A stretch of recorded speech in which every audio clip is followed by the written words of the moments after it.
think I've got a problem. See, I've bought the complete range of these Darkstar Molten metal paints, so I better find a use for them. So join me, grotty painting fans, as I review, well, them. So the methodology we're going to use here is simple. All I'm going to do is get a pot, get a base that I've primed white on one side and black on the other, and I'm just going to work my way along, putting one coat on each one of these bases till I've done the whole set. You can see that I'm using my trusty dry palette for this one. You don't really want to put metallics on a wet palette because the pigments can leak through and ruin your sponge. Not that my sponge is in that good a condition. But this is going to be mega time consuming. So I think the best thing to do here is to start looking at speeding things up.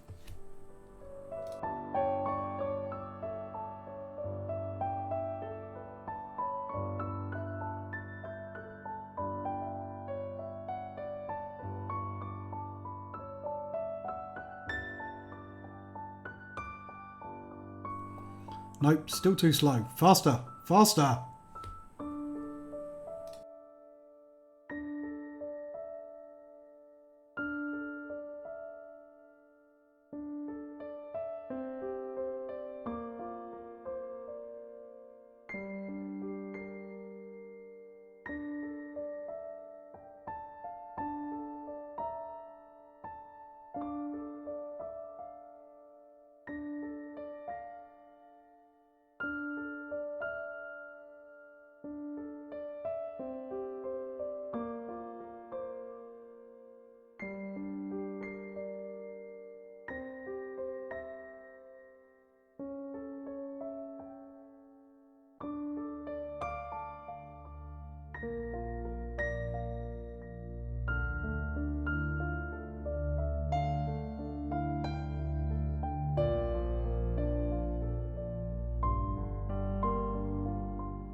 This is still taking too long.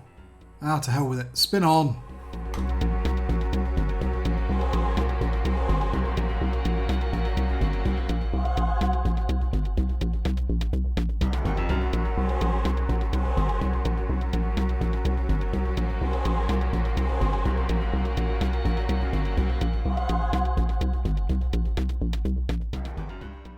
So you rejoin just as I'm finishing off all 27 different paints. So now we've painted them all on, let's take a closer look.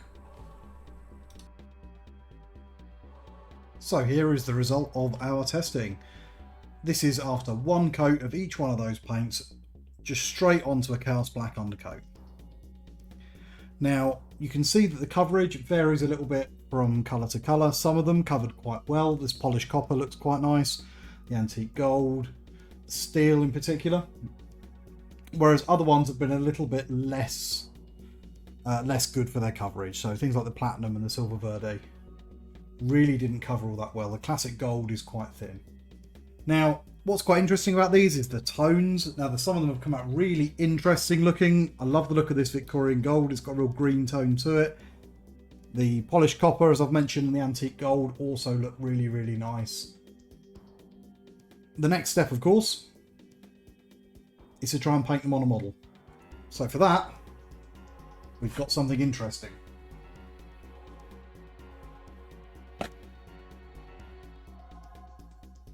That looks like it's got plenty of metallics on him. Let's crack on. So I've built the model, cleaned him up and primed him Chaos Black, and the first thing I'm doing is just rotating him round under the painting lamp to try and get a feel for the model. I'm going to try some new paints with this. I've got some Scale Colour Artist Line and some AK that I want to give a go. So out with the wet palette and we're going to get started with that.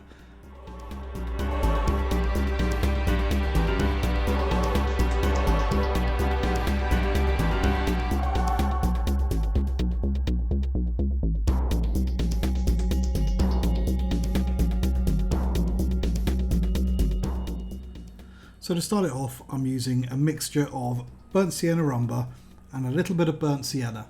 And I'm just going to put this over all of the undersuit areas and the gloves, anything that looks like it should be leather. So I'm just taking my time and I'm working it in because I don't want to end up with this really thick and textured. I just want a nice, smooth, flat finish. So we're going to be doing lots of coats here.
So spinning on, I'm just mixing in a lot more of the burnt sienna with just a little bit of the burnt sienna umber, and I'm doing a kind of general highlight on all the more raised areas. I want to try and keep this highlight fairly soft and not too stark, so I'm just going to work my way around the whole model with this slightly brighter brown.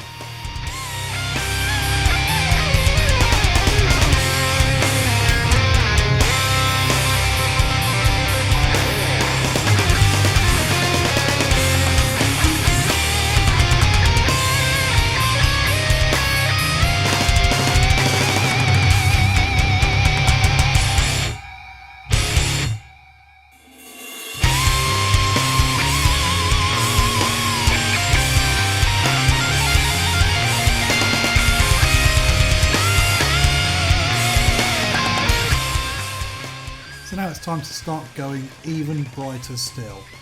So I'm going to take a little bit of that deck tan and just mix it in to our already established mix. I'm going to start with going over the knuckles, the edges of the gloves, and any really high points on there.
With that done, it's time to brighten things up, and we're going to use purple and magenta from Chimera. Now, I'm a big fan of these paints because the tones are absolutely fantastic, really, really rich, really, really saturated.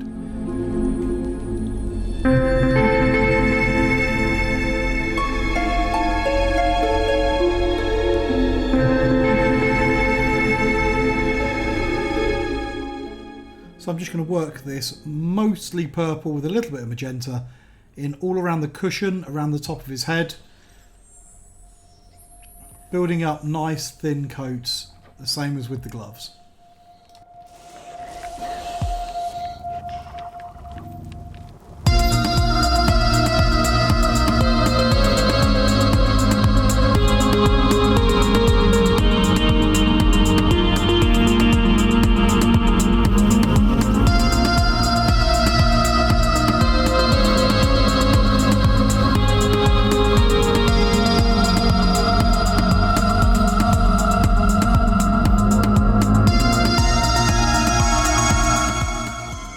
Start building in a little bit more of the magenta to make it a little bit more pink on those raised areas,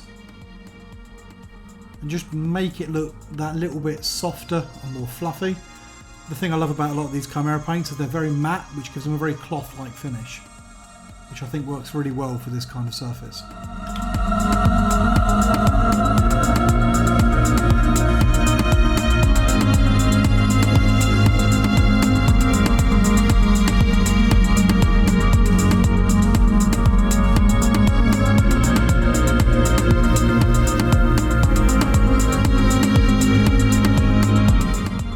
So now I'm bringing in a little bit of that AK deck tan to make a much lighter pink colour, just to do a few final highlights and push the contrast a little bit on that cushioned area.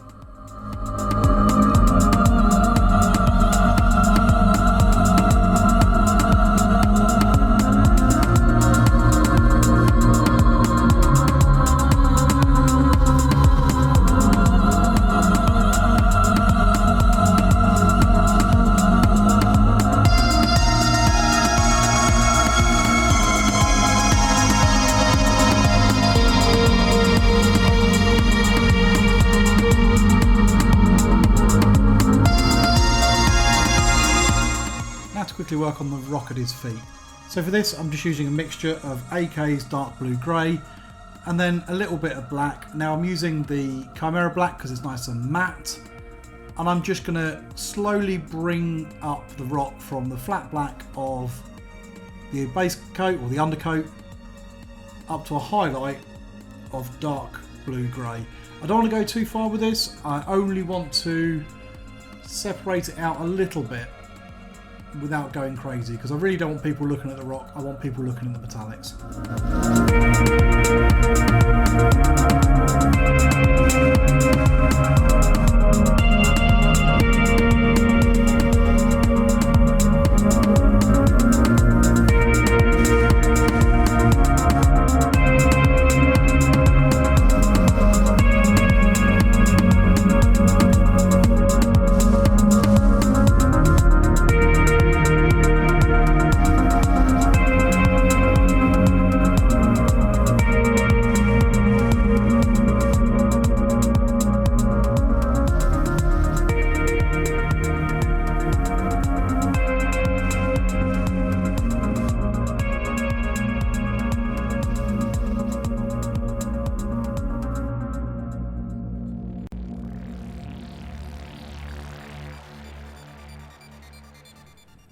Now for the main event, the metallics. So we're going to start off with some blackened bronze, some brass and some tarnished steel.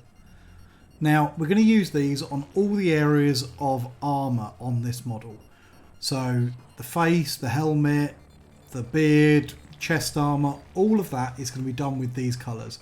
We're going to start with a mixture of the black and bronze and the brass paints. Now we'll talk about this a little bit later, but I did struggle a little bit trying to get these paints to mix, because they really don't seem to like. I was looking for kind of a mid-tone between the two, just a hint of that brass in there, and I was really struggling to get that. But we're going to use this mix all over the armour, and it's going to take us a couple of coats. So I'm just going to work my way around, try and keep it as thin as I can. I'm not adding loads of additives or anything to the paint, there's just a little bit of water, and I'm just going to work it into the model.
Now with the base coat done, we're going to start mixing in a lot more of that brass, and we're going to start doing the more upward or the flatter areas of the model. And I'm again just working my way around with this much more brass heavy mix.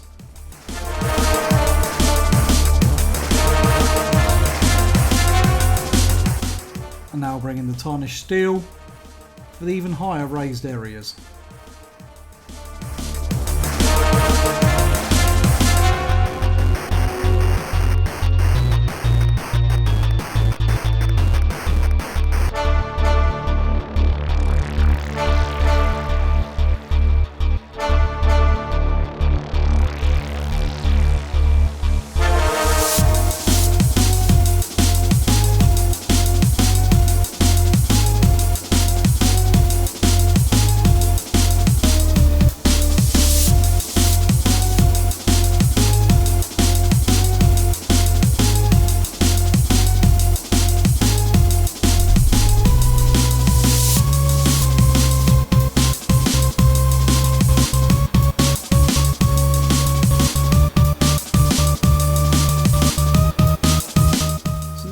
end of that stage looks like. Overall, I'm pretty pleased with the tone we've got there. So onwards with the copper. So for this section we're going to use aged copper, copper and polished copper. And we're going to start with a little bit of a mixture of the aged with just a tiny hint of copper in there. And we're just going to paint this over all the areas that I want to be finished in a kind of copper thing. So mostly that's going to be the pipes and the barrel on his back.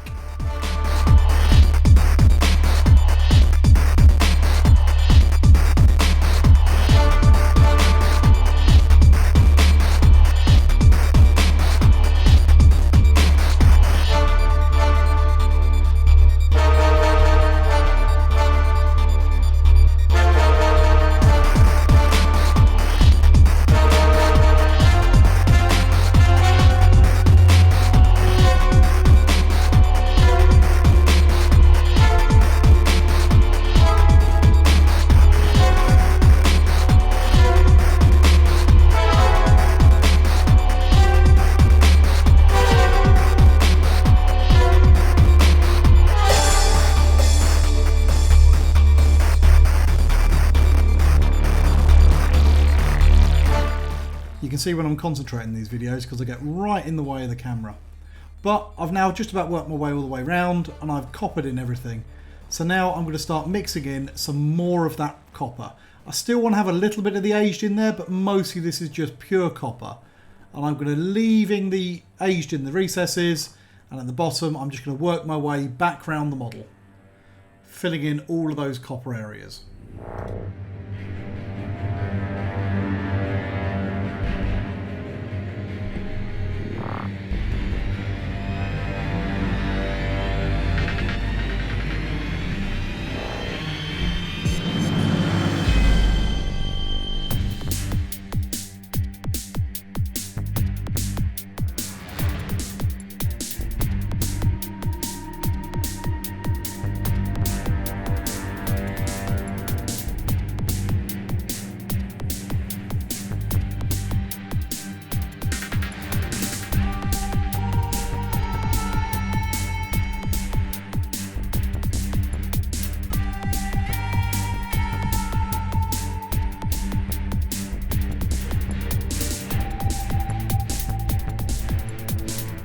And now it's time for that same process, but we're going to bring in some of that polished copper. So again, I'm just doing the highest recesses now with a little bit of the original copper mixed in with the polished copper. And I'm just going to work my way around all of those copper areas on the top of the model.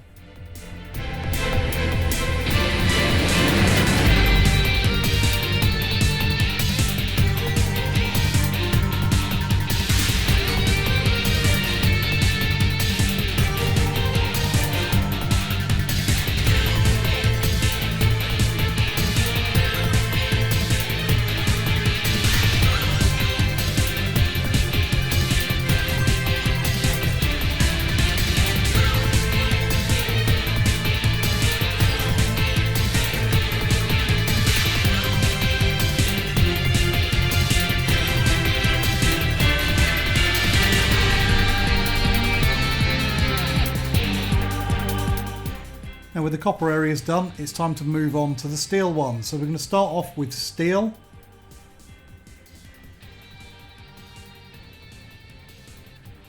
And I'm just going to work this all over all of the areas of the model that I want to be kind of a steel, slightly duller metal finish. So I'm just starting off with the axe here, as you can see, and I'm going to work my way around the whole model. Just put a little bit of water in there because this one seems to come out slightly thicker than some of the others. And it did thin quite nicely.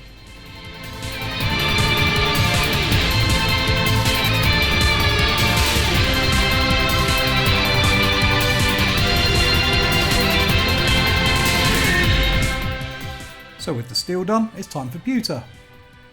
Now this is a very similar tone, it's just a lot brighter.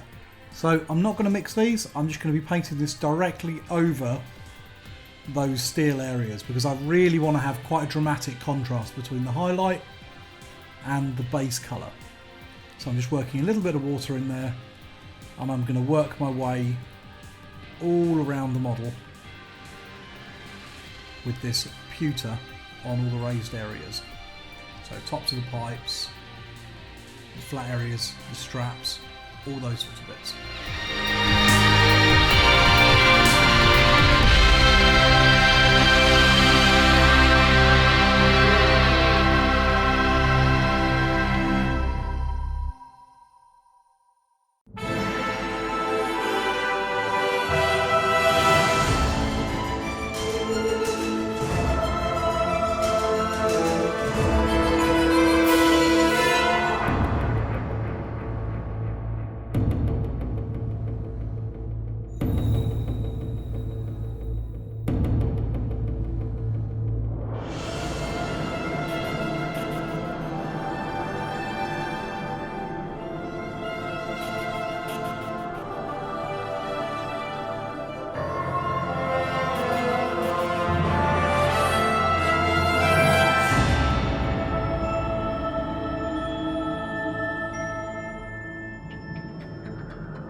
And after pewter, it's time for polished steel on all the highest raised areas on the model.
And with the steel colour bits, it's time to do the gold. So I'm starting off with Victorian gold, which I really like because it's got this lovely green tone.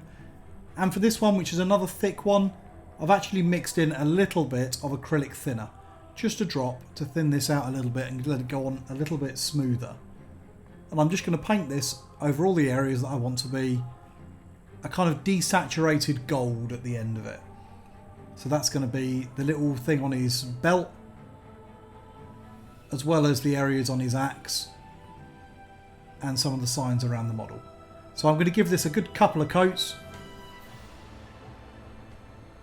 and then we'll rejoin me for the next colour.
So the next colour we're going to use is Braid Gold, which has got a little bit more yellow in it. And we're just going to mix the two together to get a nice in-between tone to go over the more flatter areas of the Victorian gold.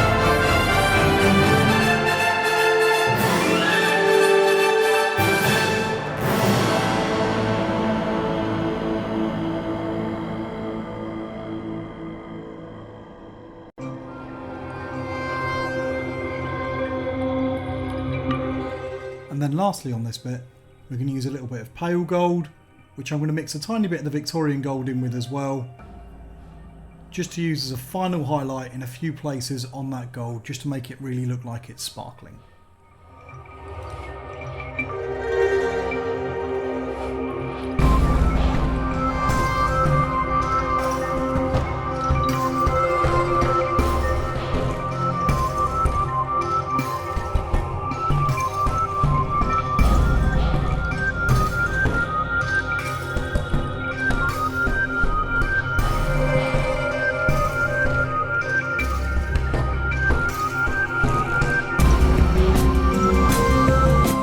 So with the metallics done, it's time for a few touch-ups and extra bits with the non-metallic paint. So I'm using a AK dark green.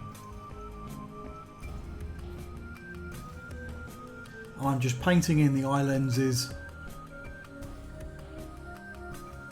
This paint's quite thin in itself, so it doesn't need a lot of thinning before you can use it. And it does go on nice and smooth. The finish is quite matte as well, which I quite like.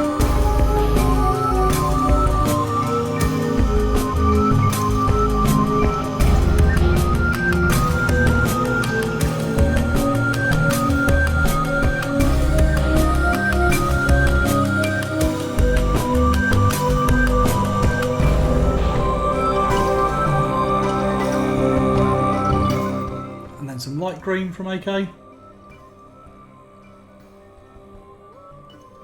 just for the lower kind of half of those lenses.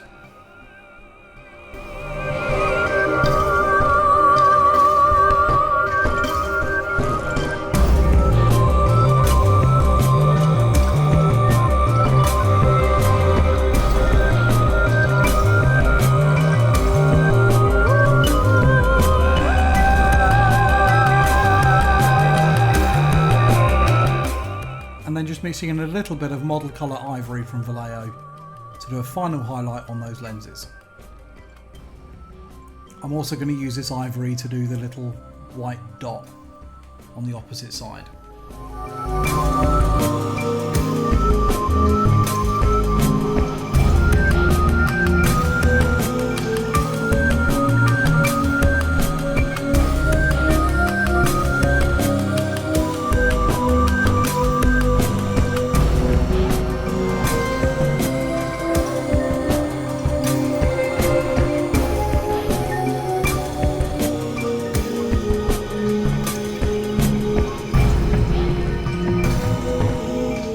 Now it's time for the beer. So for the main colour of this, I'm using Chimera's Honeymoon Yellow. This has got a lovely warm ochre kind of tone to it, but its coverage is diabolically bad. So because I don't want to get any build up or anything, I'm putting a little bit of acrylic medium in it, and I'm going to have to build this up with many, many coats.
So now I'm going to mix in a little bit of that ivory to add some bubbles, which I'm just going to do with little U-shapes on the back there, and to paint in the nice frothy head on the mug in his hand.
Beer tone's done. I'm just going to glaze in a little bit of the dark green from earlier, just over that window and especially around the edge of it, to try and make it look like the glass has got a little bit of a greenish tint to it.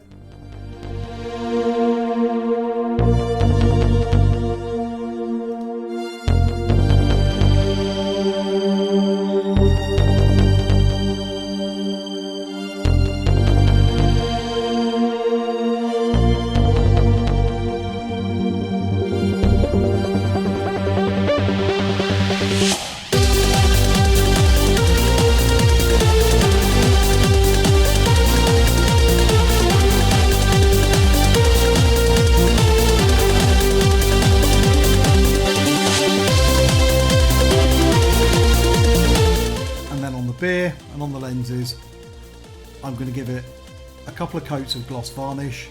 Actually I'm going to give it 3 or 4 coats of gloss varnish on the glass on the back, just to try and get that kind of glossy feel to it.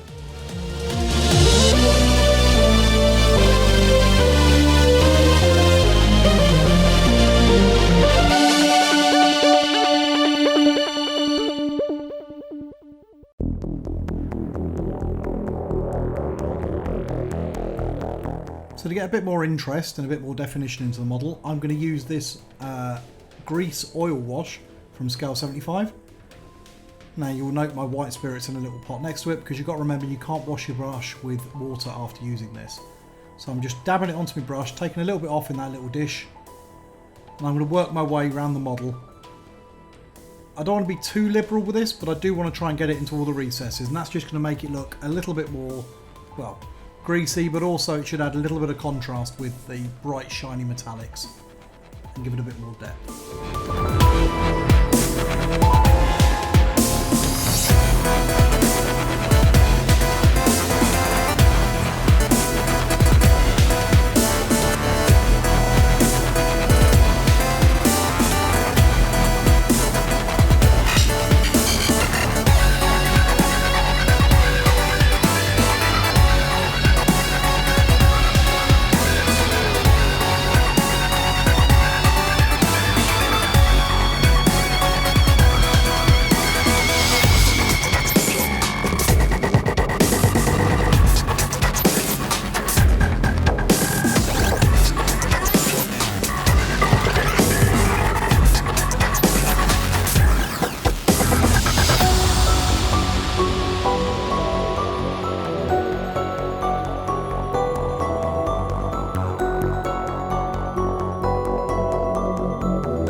Grease done, it's time for a bit of striking scorpion contrast, and I'm just going to dribble just a tiny amount of this into those dials on the back, just to give them a little bit of tonal variety.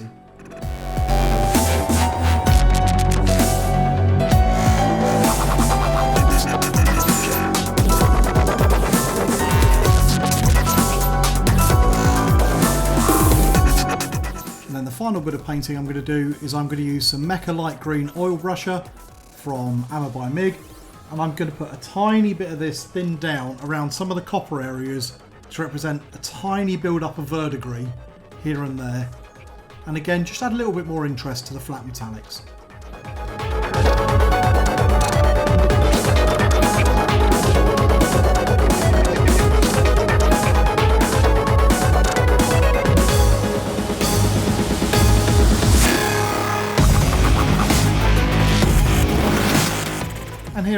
his finished glory. Now all I've done is I've tidied him up here and there around the base rim, and I've used some Geek Gaming Signix Volcanic base ready mix on the base, and then I've just taken a quick picture with my phone in front of a black background so we can see the finished model. Now let's do a roundup. Spend some time with the paints. Paint a little dude. Focus. Paint some bases. I think now we need to do a little bit of a summing up. So let's start then with things that I really like about the paint. There's a great range of tones. There's a lot of different tones in here that you're not going to find in any other range. They're really, really very shiny. They go on, they're nice and glossy, they're really very metallic looking, and that's really very nice. Some of the best. And they're pretty easy to use. They're just standard acrylic paints. I'm a big fan of the Vallejo metal colour series, but these can be a real pig to use. They're very thin. They don't go on the model particularly well. They don't thin very normally. So these are easy to use. Great paints if these are the tones that you're looking for. A couple of negatives, however. Some of the paints are very similar. They might not look it so much when you look at the pots next to each other. But for example, this is Old Silver and Baroque. And there's Baroque. And where's Old Silver? There's Old Silver. And in the hand, they look the same. The differences are so minor. Again, there's Pale Gold and Renaissance Gold. Look a little bit different when you look at the pot. But when you look at them next to each other, where they are on the sheet, they're more or less the same. Another thing while we're looking at the sheet, the coverage is a little bit spotty. Some of these really don't cover very well. Now I can understand doing a couple of coats, but some of them, especially the ones like this platinum, some of the classic gold down here, they're going to need 3-4 coats potentially to get a nice coverage on something, and that's a little bit annoying. And lastly, they don't mix very well. You might have seen while I was painting this guy, and I was trying to mix colours together. They don't like it. Some of them will go together, but others just won't mix properly.